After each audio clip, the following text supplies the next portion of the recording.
जीत ले हम सारी दुनिया। बीच हमें आज बोने दो, रोज उसे थोड़ा बढ़ने दो। छू लेंगे आकाश हम, मन के विचार हकीकत बने। सिद्धि फल से आनंद देंगे, कोशिश कर बढ़े, सोच बुलंद करे।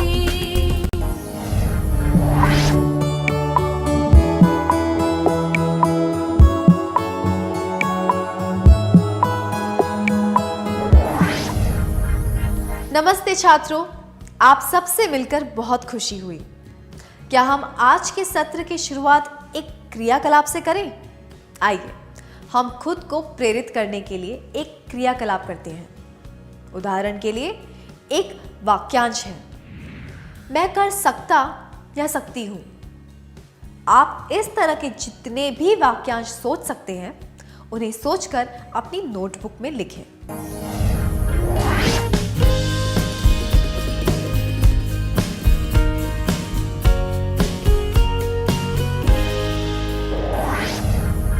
वाक्यांश लिखने के लिए धन्यवाद।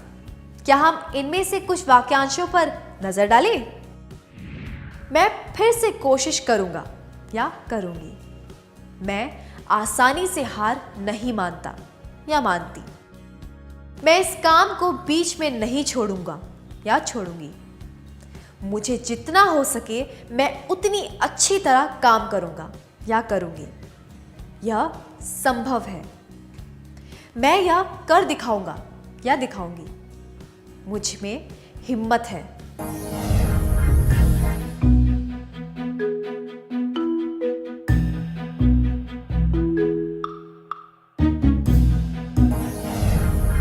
ऐसे प्रेरक वाक्यांश जब सकारात्मक होते हैं तो हमें हिम्मत और आत्मविश्वास देते हैं। पर जब मैं कर सकता या सकती हूं बदलकर केवल मैं ही कर सकता या सकती हूं बन जाए तो वह नकारात्मक बन जाता है।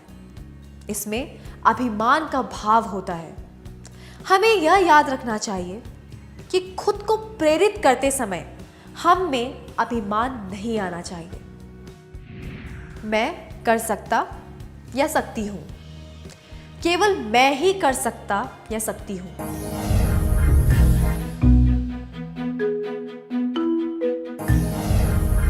क्या अब हम एक क्रियाकलाप करें?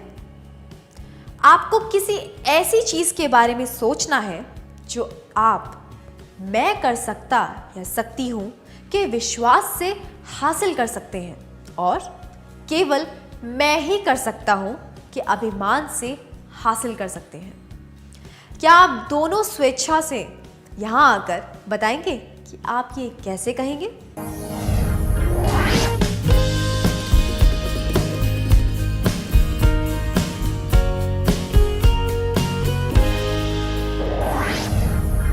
बहुत बढ़िया किया आपने, धन्यवाद। क्या आप इस व्यक्ति को पहचान सकते हैं? ये थॉमस एल्वा एडिसन है, एक महान वैज्ञानिक जिन्होंने बिजली के बल्ब का आविष्कार किया था।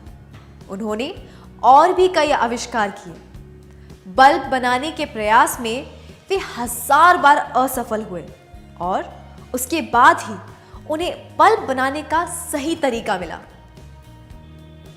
जब उनसे उनकी असफलताओं के बारे में पूछा गया तो उन्होंने बड़ी सहजता से उत्तर दिया, मैं असफल नहीं हुआ। मैंने बल्ब न बनाने के 1000 तरीके ढूंढे हैं।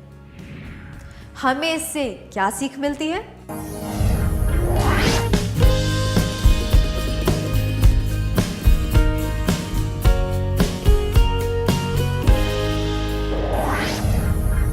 धन्यवाद। सही कहा। जो काम हमने शुरू किया हो उसे खत्म करना बहुत महत्वपूर्ण होता है। सफलता तभी मिलती है जब हम शुरू किए गए काम को खत्म करते हैं। हमें अपनी गलतियों से भी सीख मिलती है। कठिनाइयों के बावजूद सकारात्मक सोच रखने से हमें अपने लक्ष्य की ओर बढ़ने की ताकत मिलती है। दुनिया जिस चीज को हार का नाम देती है, उसे अलग नजरिए से देखने से भी हमें ताकत मिलती है। सबसे महत्वपूर्ण बात जो हमें सीखने को मिलती है वो है हमें अपने लक्ष्य पर ध्यान देना चाहिए, कठिनाइयों पर नहीं। मैं दोहराती हूँ, हमें अपने लक्ष्य पर ध्यान देना चाहिए, कठिनाइयों पर नहीं। क्या अब हम एक क्रियाकलाप करें? स्कूल की परीक्षा में आपके मित्र को बहुत कम अंक मिले। उसे डर है कि बोर्ड की परीक्षा में वह फेल हो जाएगा। आप उसे प्रोत्साहित करते हैं ताकि वह डर कर पढ़ाई करना न छोड़ दे। क्या आप दोनों स्वेच्छा से इस परिस्थिति का अभिनय करके दिखाएंगे?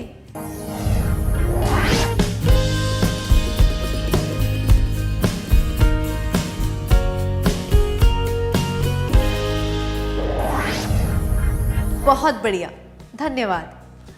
हमने पिछले सत्र में जो दृढ़ता का गीत सीखा था, क्या उसे साथ मिलकर गाएं?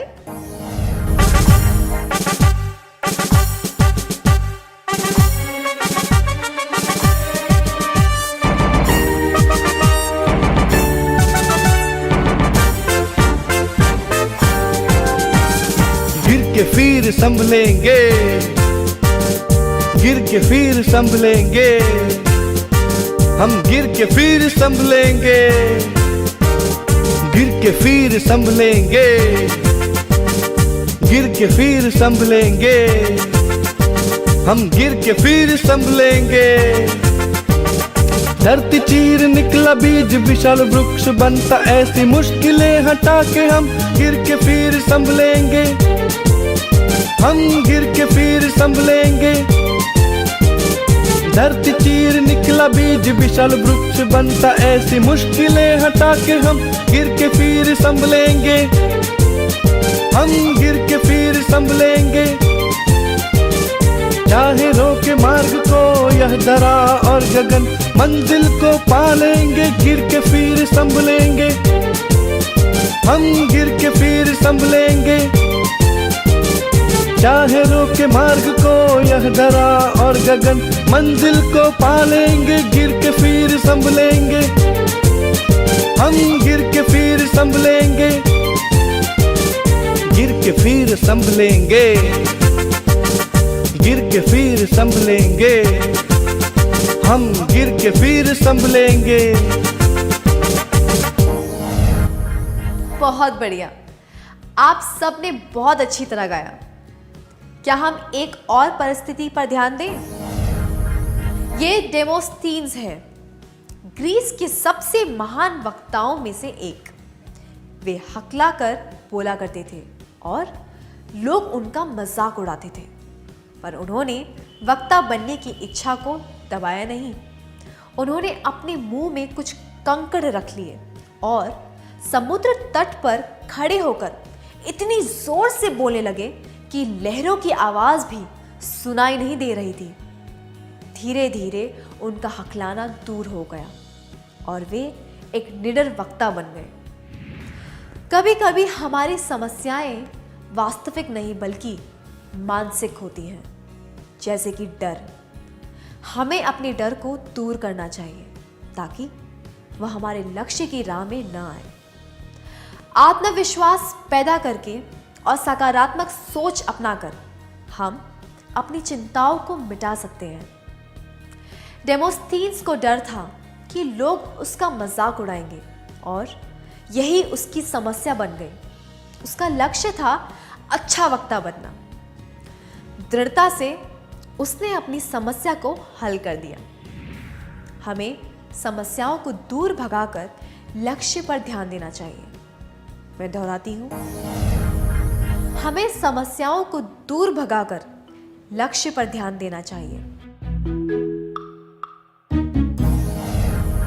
क्या आपने किसी डर की वजह से अपनी किसी इच्छा या लक्ष्य को दबाया है? क्या आप इसके बारे में अपने घनिष्ठ मित्र को बताना चाहेंगे?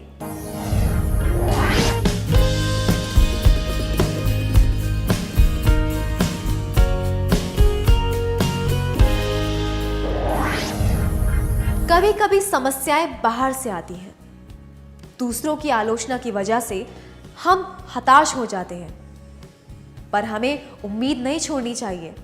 जैसे कि इस कहावत में कहा गया है, जब दुनिया कहती है हार मान लो, उम्मीद की आवाज आती है, एक बार और प्रयास करो। मैं दोहराती हूं, जब दुनिया कहती है हार मान लो, उम्मीद की आवाज आती है, एक बार और प्रयास करो। जब हम धीमे हो जाएं या फिर हमें काम छोड़ देने का मन करे, तो हमें खुद से कुछ प्रश्न पूछने चाहिए। उदाहरण के लिए, अगर हमें लगे कि हम आलसी हो गए हैं, तो हमें यह नहीं सोचना चाहिए कि मैं आलसी क्यों हूं, बल्कि हमें खुद से यह पूछना चाहिए, हर वक्त चुस्त बने रहने के लिए मुझे क्या करना चाहिए। आइए अब एक क्रियाकलाप करते हैं। मैं आपको 2 परिस्थितियों के नकारात्मक पहलू बताऊंगी। आपको उसी परिस्थिति के लिए एक सकारात्मक दृष्टिकोण बताना है। मैं इस समस्या को हल करने में बार बार गलतियां कर रही हूं। मुझे नहीं लगता कि मैं दूसरों के सामने कभी प्रभावपूर्ण तरीके से बोल पाऊंगी।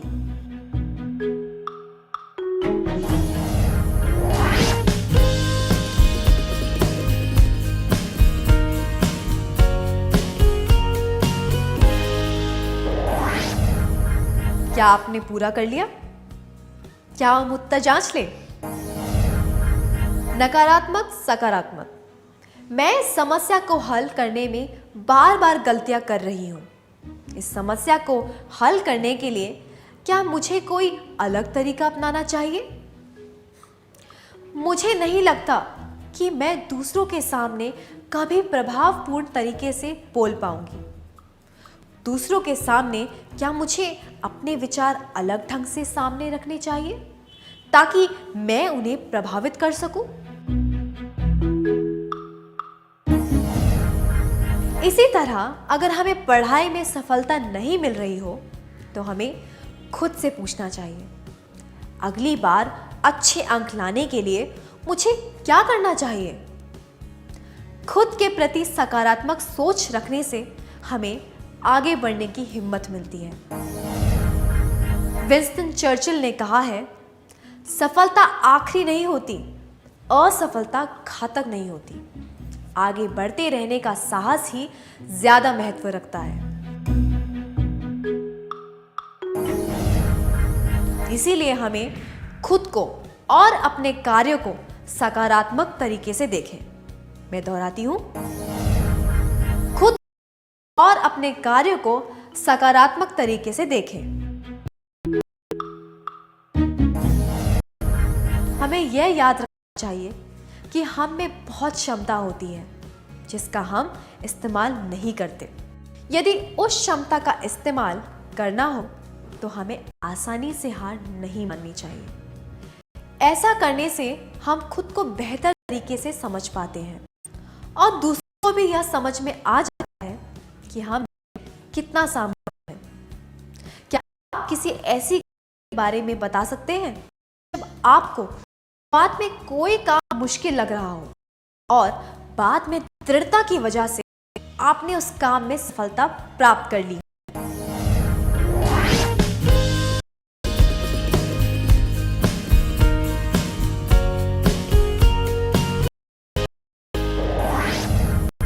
अपने अनुभव के बारे में बताने के लिए धन्यवाद। मुझे यकीन है कि इससे दूसरों को और आपको प्रेरणा मिलेगी।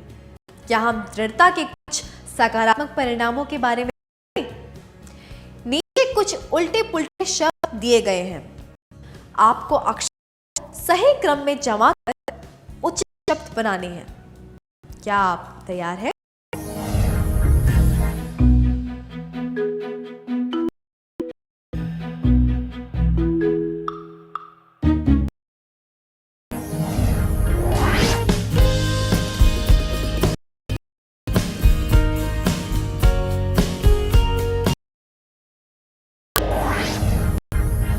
बढ़िया। आइए देखते हैं कि ये शब्द कौन से हैं? पहला गौरव, दूसरा प्रसन्नता, तीसरा आत्मविश्वास, चौथा आत्मसम्मान, पांचवा सकारात्मक सोच।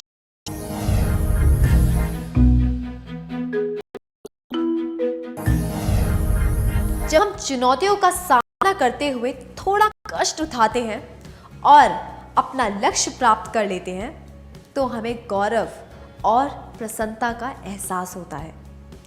इससे हम खुद को ज़्यादा अच्छी तरह जान पाते हैं, अपनी शक्तियों को पहचान पाते हैं। इससे हमारा आत्मविश्वास बढ़ता है और हम हर चुनौती के लिए तैयार रहते हैं।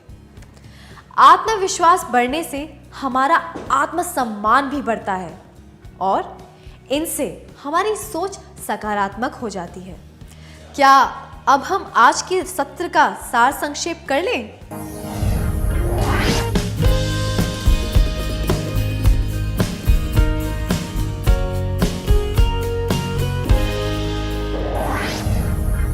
दृढ़ता का अर्थ है कि कठिनाइयों, रुकावटों, निराशा और हार के बावजूद अपने लक्ष्य को प्राप्त करने के लिए काम करते जाना। दृढ़ता लोगों को और उनके व्यक्तित्व को मजबूत बनाती है। जब हो जाए तो दृढ़ता अर्थ पूर्ण हो जाती है और जब लक्ष्य प्राप्त न हो तब दृढ़ता एक मूल्यवान अनुभव की तरह ही होती है। दृढ़ता से काम करने के तरीके: पहला, हमें अपने लक्ष्य पर ध्यान देना चाहिए, कठिनाइयों पर नहीं। दूसरा, हमें समस्याओं को दूर भगाकर लक्ष्य पर ध्यान देना चाहिए।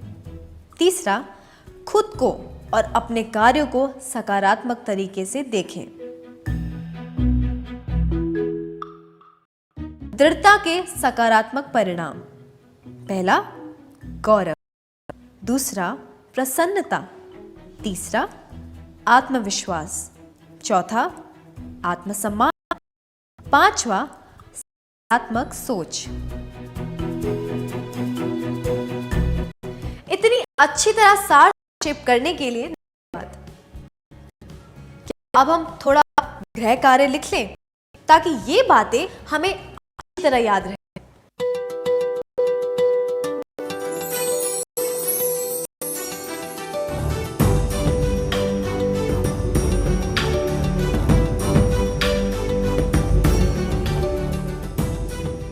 प्रश्न 1, आपको एक प्रश्न हल करने में बहुत कठिनाई हो रही है। आपके दोस्त ने सुझाव दिया कि 2 सप्ताह बाद परीक्षा है, इसलिए प्रश्न की जगह आप किसी और प्रश्न को हल करने पर ध्यान दे सकते हैं। आप क्या करेंगे? जवाब: पहला, मैं उसका सुझाव मान लूंगा या लूंगी। दूसरा, अच्छी तरह रट लूंगा या लूंगी। तीसरा, प्रश्न हल करता या करती रहूंगी या रहूंगा जब तक कि मुझे वह सही तरह से हल करना न आ जाए। प्रश्न 2, आप अपना हाथ उठाए बिना एक तारा बनाने की कोशिश कर रहे हैं। करने के बाद भी आप उसमें सफल नहीं, आप क्या करेंगे? पहला, मैं छोड़ दूंगा या दूंगी। दूसरा, मैं यह रहूंगा या रहूंगी कि मैं एक नामुमकिन काम करने की कोशिश कर रहा हूं। तीसरा, मैं इस बात पर ध्यान दूंगा या दूंगी कि मैं कहां गलती कर रहा या रही हूं। फिर मैं पूरे आत्मविश्वास के साथ तारा बनाऊंगा या बनाऊंगी और नहीं दोहराऊंगी या दोहराऊंगा।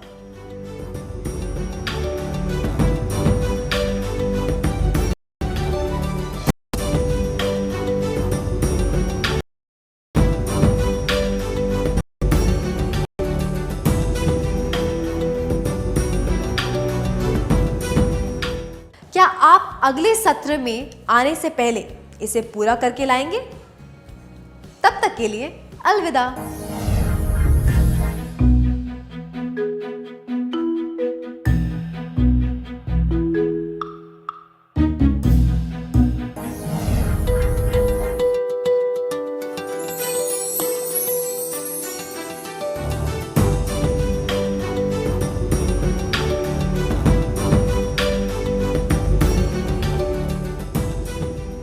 प्रश्न 1।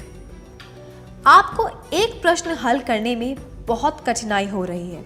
आपके दोस्त ने सुझाव दिया कि 2 सप्ताह बाद परीक्षा है, इसलिए उस प्रश्न की जगह आप किसी और प्रश्न को हल करने पर ध्यान दे सकते हैं। आप क्या करेंगे? यह जवाब, मैं उसके सुझाव मान लूंगा या लूंगी, अनुचित है, क्योंकि इसमें बाधाओं को पार करने का कोई प्रयास नहीं किया गया है। यह जवाब, मैं उस प्रश्न का उत्तर अच्छी तरह रट लूंगा या लूंगी, भी अनुचित है, क्योंकि इसमें प्रयास तो किया गया है पर प्रयास अर्थपूर्ण नहीं है। यह जवाब, मैं तब तक वह प्रश्न हल करता या करती रहूंगी जब तक कि मुझे वह सही तरह से हल करना ना आ जाए, उचित है, क्योंकि यह एक उद्देश्यपूर्ण प्रयास दर्शाता है जिसमें बाधाओं को पार करके लक्ष्य तक पहुंचने की भावना है। आपका जवाब क्या है?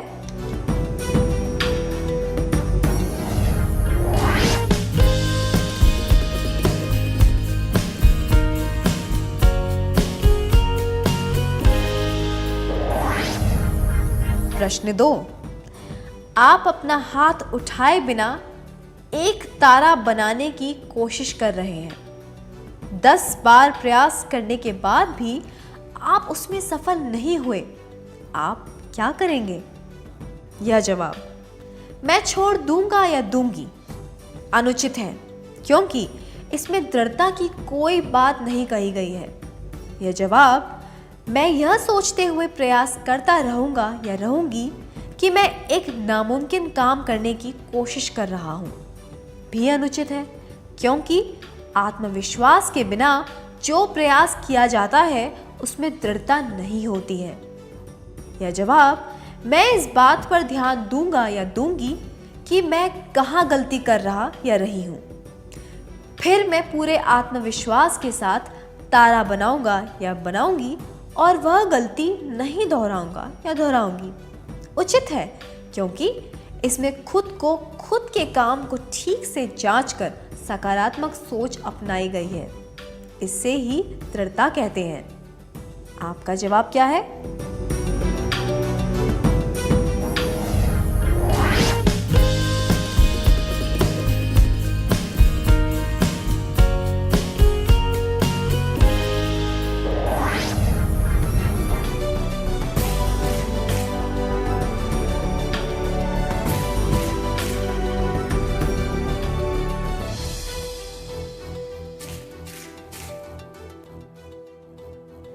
जिन छात्रों के सारे जवाब सही थे उन्हें बधाई हो। बाकी छात्रों को सत्र में सीखी हुई बातों को फिर से याद करने की कोशिश करनी चाहिए। क्या अब हम अगला सत्र शुरू करें?